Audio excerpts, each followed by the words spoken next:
வணக்கமுங்க. காலையிலேயே நம்ம வேலை ஆரம்பிச்சாச்சு. கோழிக்கெல்லாம் அரிசியை போட்டு வந்துட்டேனுங்க.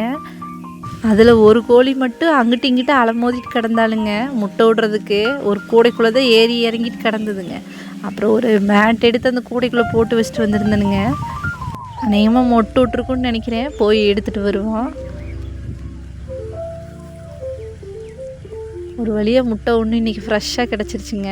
இன்றைக்கி இந்த முட்டையை எடுத்துகிட்டு அப்படியே அந்த பக்கம் பாருங்கள்.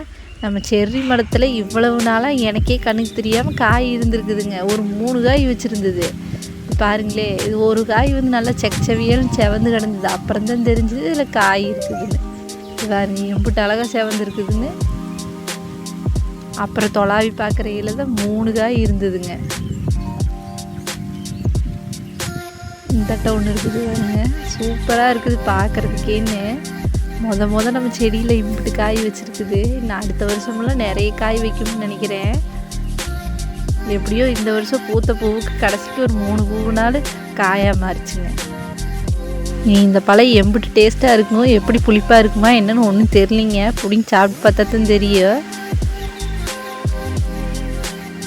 என்னங்க, இந்த பக்கம் ஒரு கோழி வந்து அட்டைப்பட்டிக்குள்ளே எடுத்துருந்தாளுங்க. கருகும்னு தெரியுதா?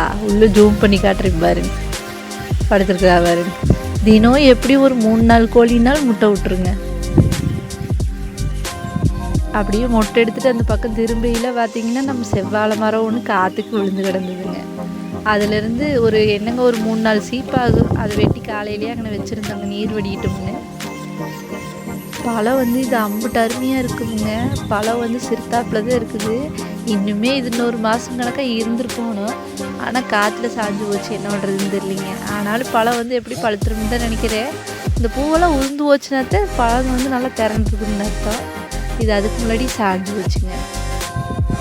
அப்புறம் இந்தட்ட வந்தோம்னா கோழியெல்லாம் ஓடி ஆடிட்டு கிடந்தாலுங்க. இந்த ஒருத்தர் மட்டும் மரத்தில் ஏறி கத்திக்கிட்டு கிடந்தாலுங்க. இந்த பலாமரத்தவே ஒன்றுமில்லாமல் பண்ணி பிடிச்சிங்க. கோழி நல்லா வளர்த்தியே போய்கிட்டு இருந்தது. பூரா கிளைக்கு ஏறி உட்காந்து பூராத்தி பெப்பரைக்கான் பண்ணி வச்சுட்டாளுங்க. பூரா ஓடுறது பாருங்க, நல்லா ஏறுறதுக்கு சௌகரியமாக இருக்குதுன்னு பூரா கிளையும் முறிச்சு வச்சு போயிட்டாளுங்க. நல்லா வளர்த்தியே போய்கிட்டு இருந்தது 4 வருஷத்து மரம். அடுத்து இந்த இட்டம் பார்த்தீங்கன்னா பூரா கோழி ஒன்று சேர்ந்துருச்சுங்க.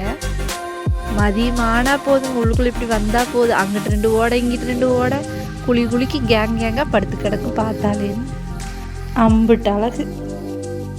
அது மரத்துக்கு தண்ணி எடுத்து விட்டோம்னு வைங்க, மரத்துக்கு குசியாக என்னவோ எங்கள் வீட்டு கோழிக்கு தான் அம்பிட்டு குசி. ஏன்னா பூரா ஈரத்துக்கு அதுக்கு அப்படியே சூப்பராக படுத்து கிடக்கு.